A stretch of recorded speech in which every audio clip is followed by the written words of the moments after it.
Mutabanni wa Wansiri, The Baby Mosquito by Tales From Uganda.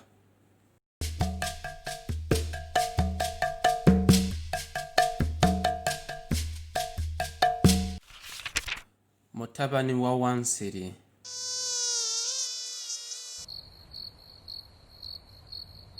Olwatuuka Wansiri yalina famire ye omukyala n'omwana. Mutabani wa Wansiri yali akyali muto nga yakamera ebiwawaatiro naye ng'ayagala nnyo okubuuka era ng'abeerangawo mu luggya ne yeegezesaamu. Bazadde be ne bamulaba ne bamuyita ne bamugamba, tobuukiranga mu bantu kuba abantu babi, abantu tebatwagaliza. Mutabani wa Wansiri n'akitegeera naye ku olwo yali yeegezesaamu okubuuka, n'abuuka nnyo mpaka mu katale. Kati bw'atuuka mu katale ng'abantu bali bizze bakola gyabwe, abantu olwamulabako ne batandika okuleekaana nga bwe bakuba mu ngalo. Mutabani wa Wansiri ne yeewuunya n'agamba, bulijjo abantu batwagala.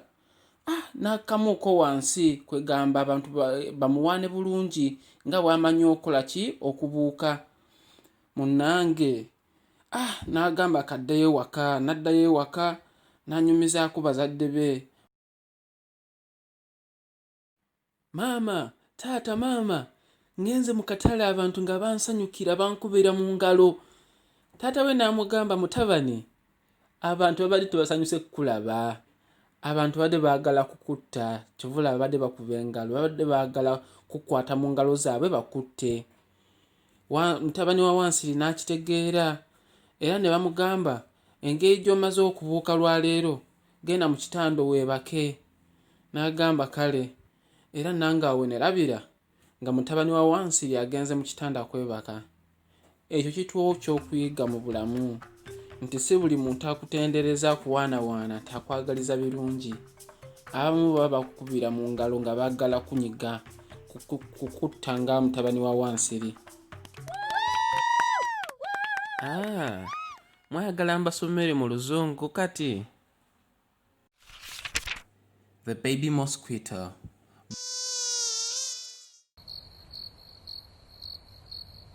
Awo olwatuuka, once upon a time, many years ago, when I was just a little boy, I knew a baby mosquito who grew up to have many baby mosquitoes of his own. He taught me a lesson that I'll share with you now. The baby mosquito lived in our village with his mother and father.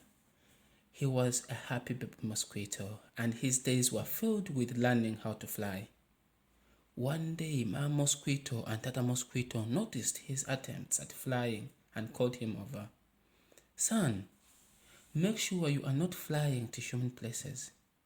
Humans are dangerous and violent people. Please promise us. A few days later, Baby Mosquito was outside practicing his flying. He flew higher and higher and suddenly found himself flying high past the trading centers and on the way to the market. The market was busy and full of people selling vegetables and cooking wares.